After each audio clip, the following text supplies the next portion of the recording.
All right, here we go. Welcome to episode 1461. Episode 1461. Today, the conversation is failure consciousness.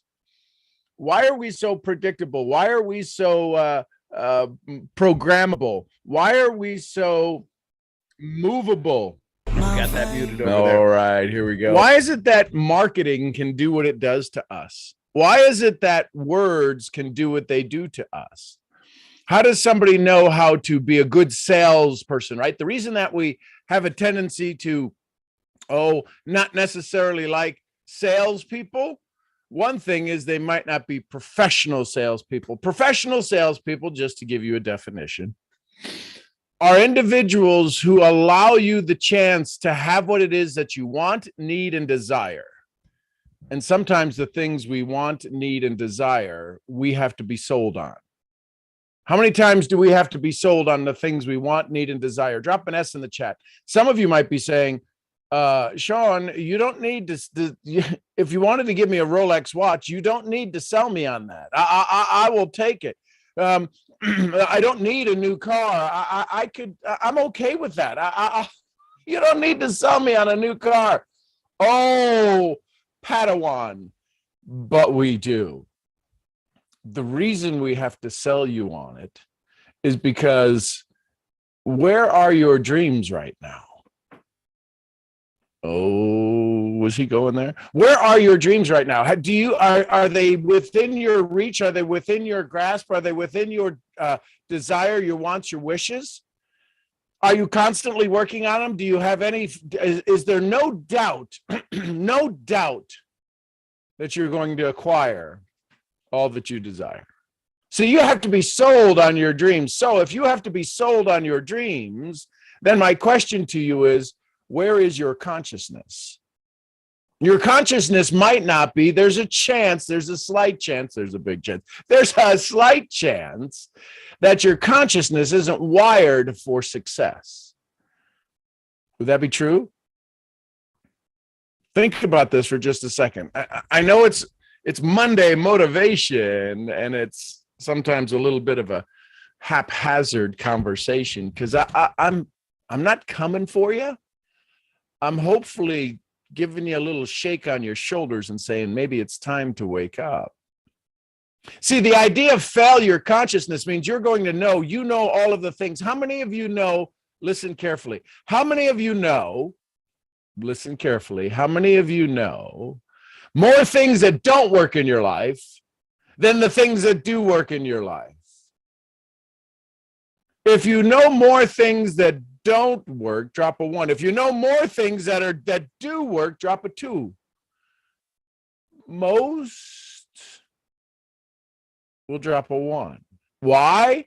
Because of their addiction to approval. Their idea that if you know all of the well, wait a minute, Sean. Edison went and did the light bulb thing, right? 9,000 times, 999,999, 10,000 times to figure out how to work. Here's the difference.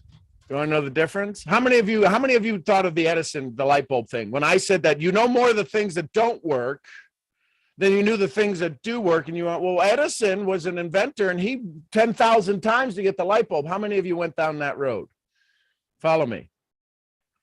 Watch this. Watch this. You ready for a little kind of love tap, a velvet hammer? Edison created 9,999 times different unique scenarios that did not work. You keep doing the same thing over and over 10,000 times, the same thing over and over 10,000 times. You do the 2 things that don't work, and you've done it 10,000 times. You haven't done 10,000 new things. You haven't tried everything. And therein lies the difference. It's okay to make mistakes. The challenge is stop making the same ones over and over and over and over and over and over and over. I got 20 more minutes on this call, and over and over and over and over and over. You keep making the same mistakes over and over, and you have this failure consciousness is why you keep making the same mistakes. Listen, it's the same mistake.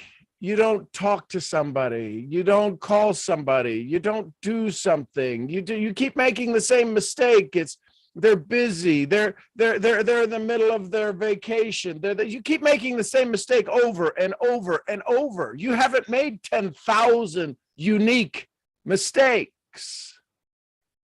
So if you keep making the same mistake over and over and over, would it be fair to say that at a subconscious level, at a subconscious routine,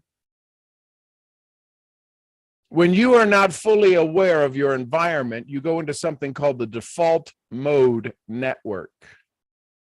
Your default mode network is the programming that you have that allows you to drive home and not realize you drove home. How many of you have ever done that? That's your default mode network. Your default mode network lets you fold clothes while watching the TV, having a conversation on the phone, watching a Zoom, and you don't even have to think about folding the clothes.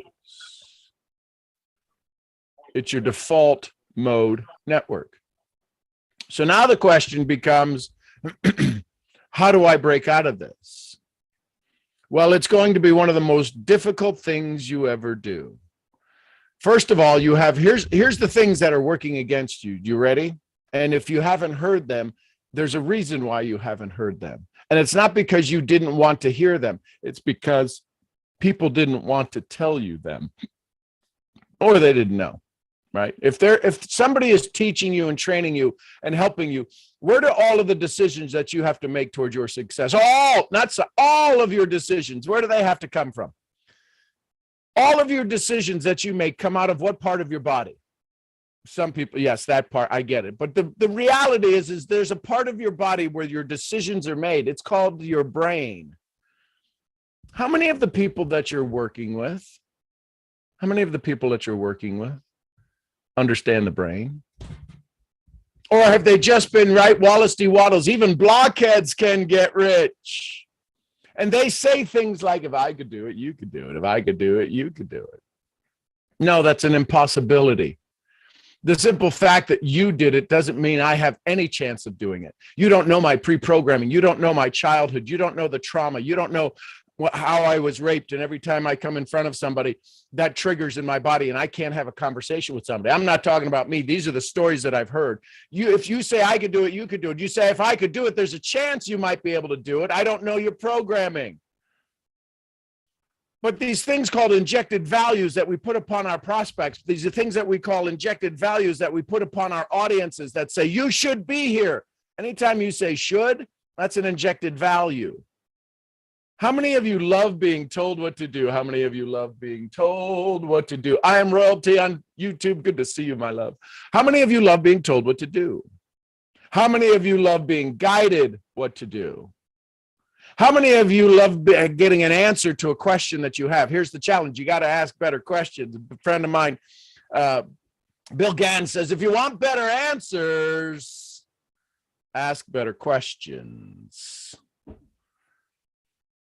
So if you want to be guided, then the challenge is the guide has to actually wake up the guide inside of you, has to wake up the explorer inside of you, has to wake up the individual that's ready to take the call, that's ready to answer the call. Some of you, the phone has been ringing for years. What is that annoying noise? It's so soft. You're called to adventure. It's so soft. You're called to adventure. It sounds like that gnat in the room next door. Everything has to be totally quiet for you to be able to focus on your dreams. Sorry, that's not going to happen. I don't know how many of you will have a chance to go on a 2-week silent retreat, and then after you finish the 2-week silent retreat and you finally have a dialogue with yourself, and then you go on another 2-week retreat of meditation and understanding the inner senses and the inner ideas that you have and accessing your highest self. I don't know how many of you have 5, 6 months, 7 months, 18 months to get this done of total, absolute focus. Let me ask you, just yesterday, 24 hours ago, how many of you yesterday, out of the 24 hours, what percentage did you spend working positively, knowing full well that you were positively working on your goal? An hour, 2 hours? Some of you can't even do 2 hours of meditation. Out of 24 hours, would you say that the world, your dreams, your visions were in failure mode? Not saying the whole day. Yesterday, we finished up the 2-day training that I did on addiction to approval. It was 2.5 hours. I know those 2.5 hours, they spent time working on themselves, sharpening their saw, getting better at what they want and not what they don't want. So I know at least 2 hours. How many of us, after we spend some time working on ourselves, answer me this, we spend time working on ourselves. We come to this event. We come to another event. We got an event at 9 o'clock. We got an event at 10 o'clock. We do this. We do that.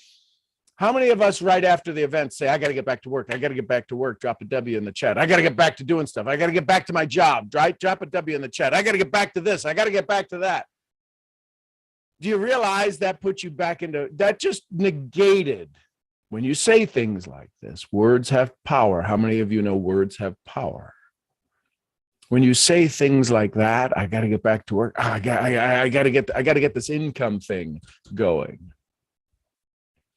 One of my divisions of my companies is called Mental Profits. Your thoughts create your income. Subtitle: income has very little to do with money. It's the things that come into your life. Isn't this building your income right now?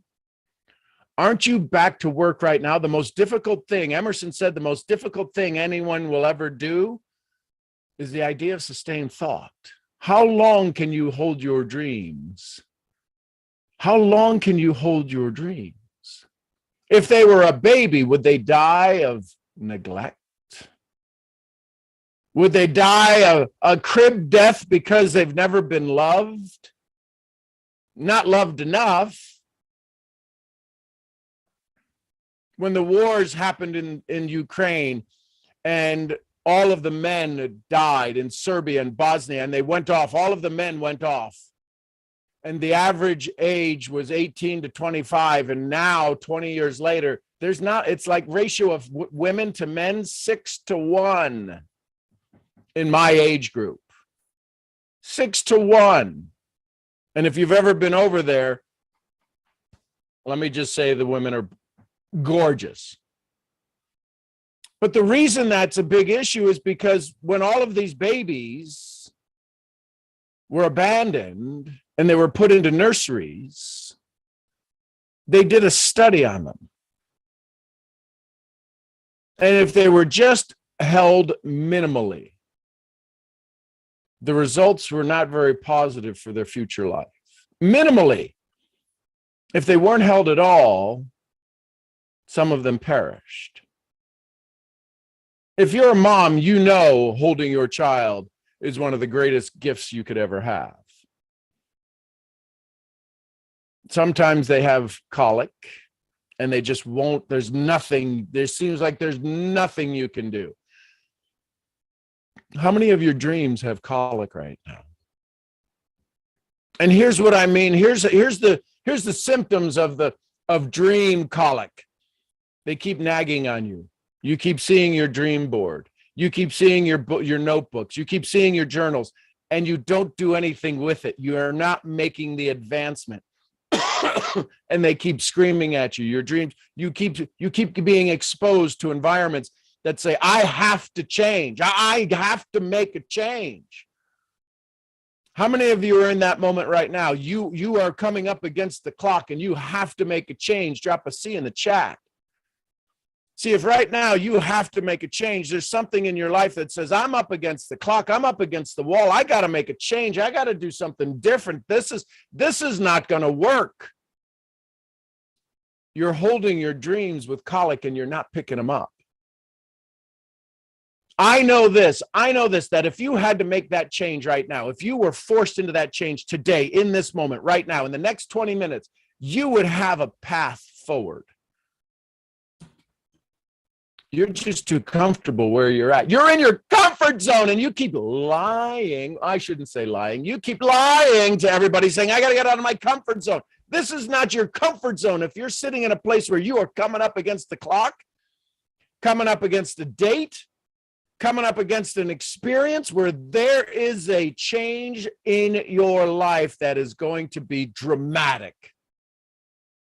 Why are we always capable of dealing with dramatic change, cataclysmic change? Because then we get out of failure consciousness and we can find how come we can't find the solutions when things are easy for us, when we're in our comfort zone? Why can't we come up with better solutions?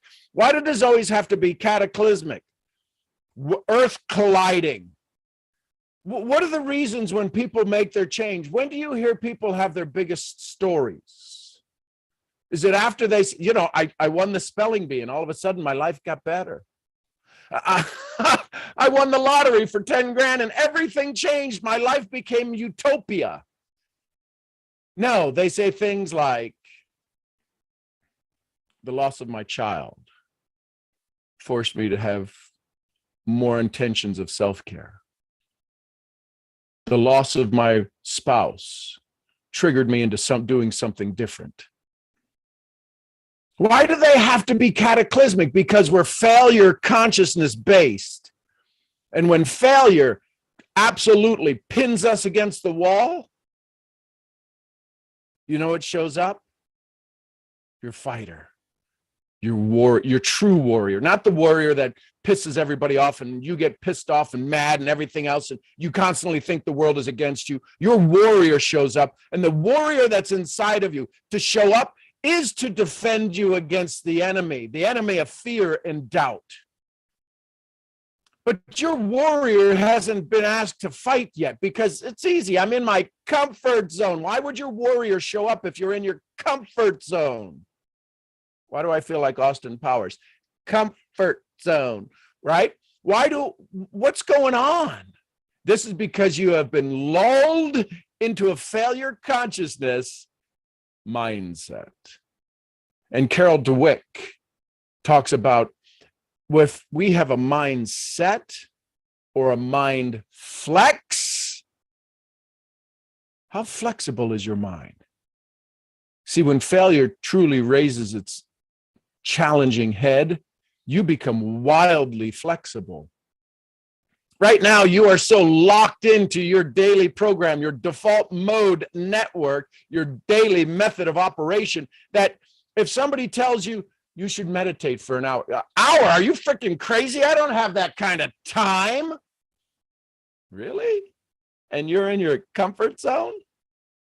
Do you realize how the power of words, mantras, how many of you dropping them in the chat if you know what a mantra is, right? You may not know a mantra, you may have a mantra, but you know that a mantra is something that you repeat. You repeat it, right? Om, right? When people meditate, om, right? They do the om, right? Or the there's these mantras, right?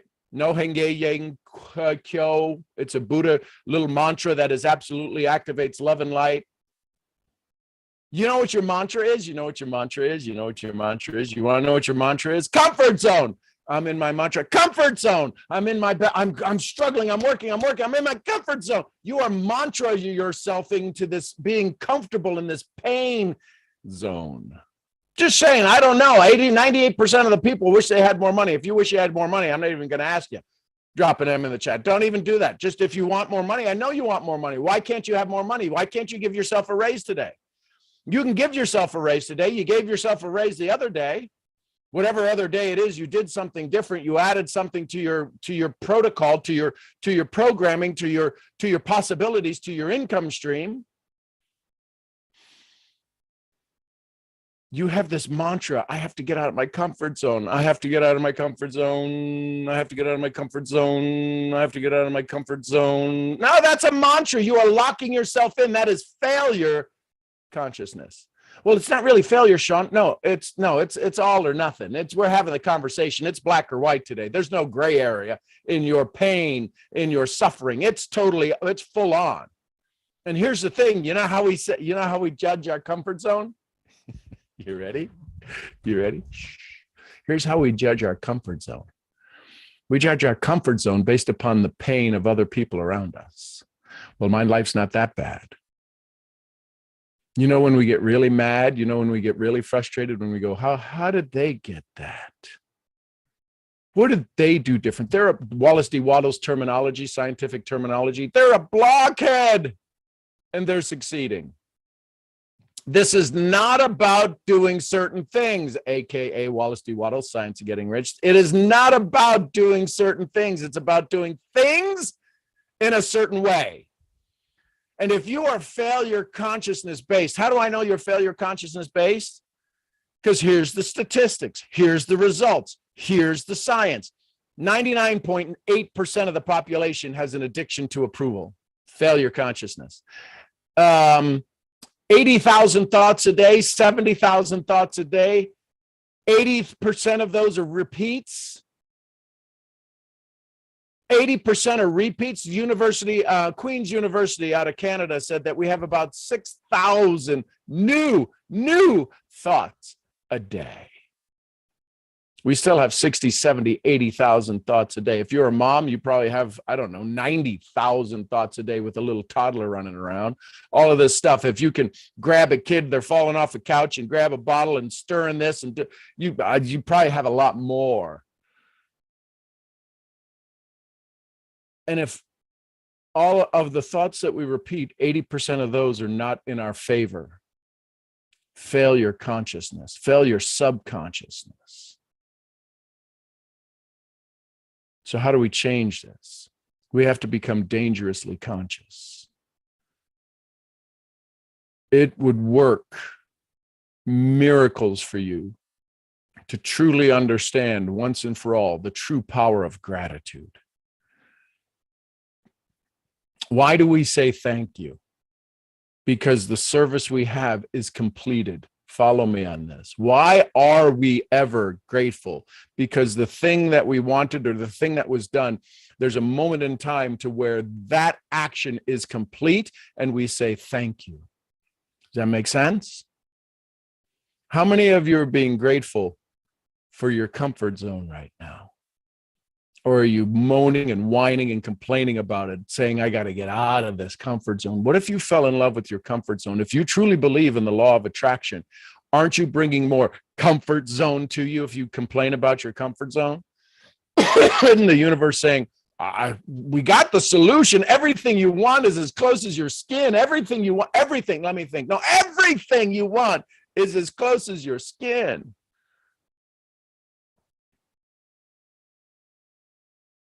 It's your vibration that keeps it away. It's truly your vibration that keeps it away. How many of you, when you start planning for your vacation, your energy changes? People are like, wow, what's changed with you? 2 weeks, I'm going on vacation. I'll be gone for a week. You won't be able to find me. 2 weeks, right? 8 days, 7 days, 6 days, one more day. I'm out of 5,000. I'm out of here, baby. I'm going on my vacation. I got everything packed. You're already in a grateful mindset. Well, Sean, how could I be grateful for something that's minimizing my capability and my capacity? They don't pay me enough. I don't make enough to take care of my family. I got to have 3 jobs.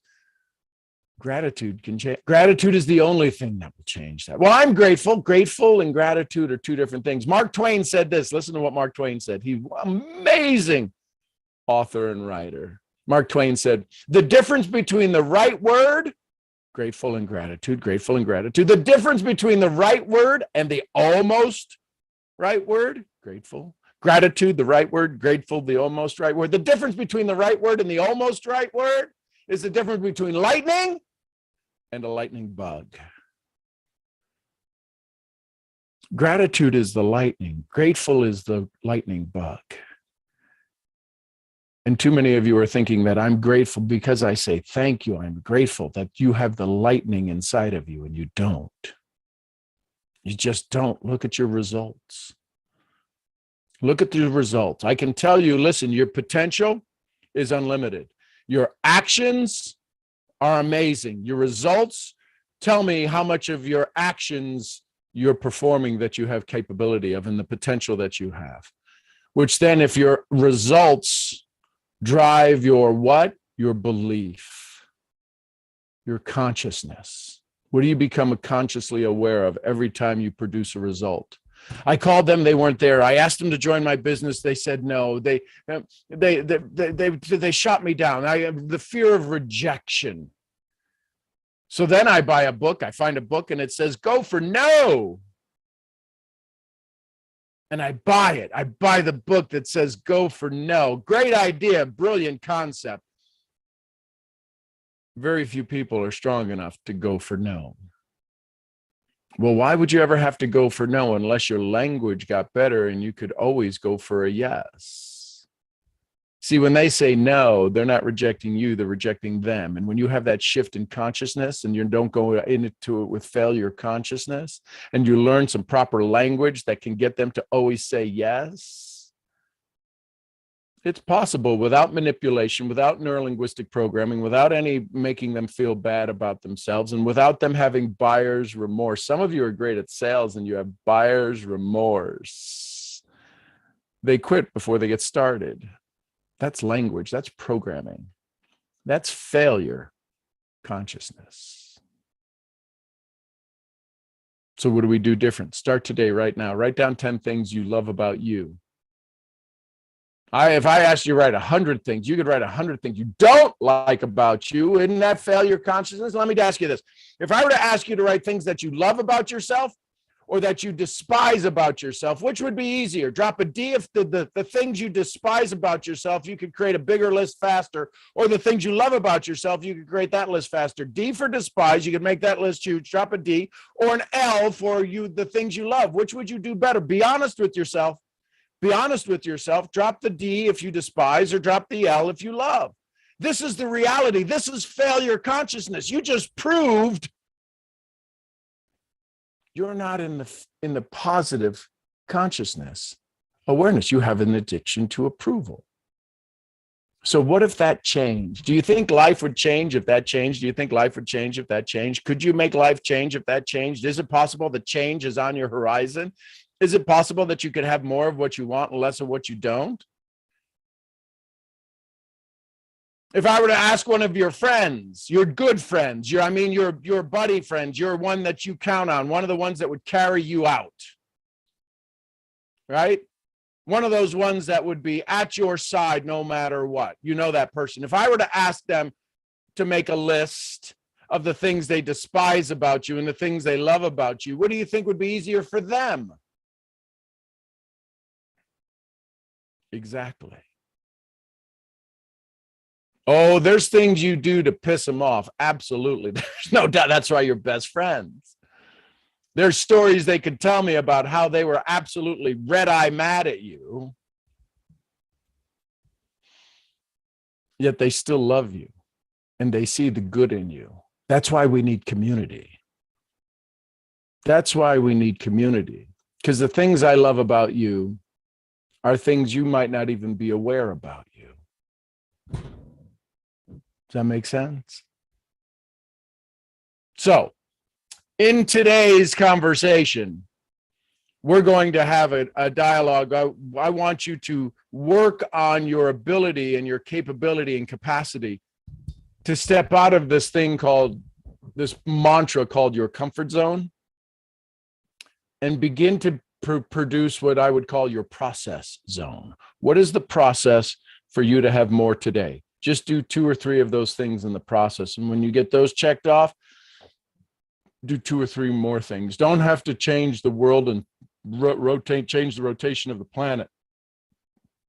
Just adjust the tilt of yours. Turn it from winter into summer. That's all summer and winter is a tilt on our axis.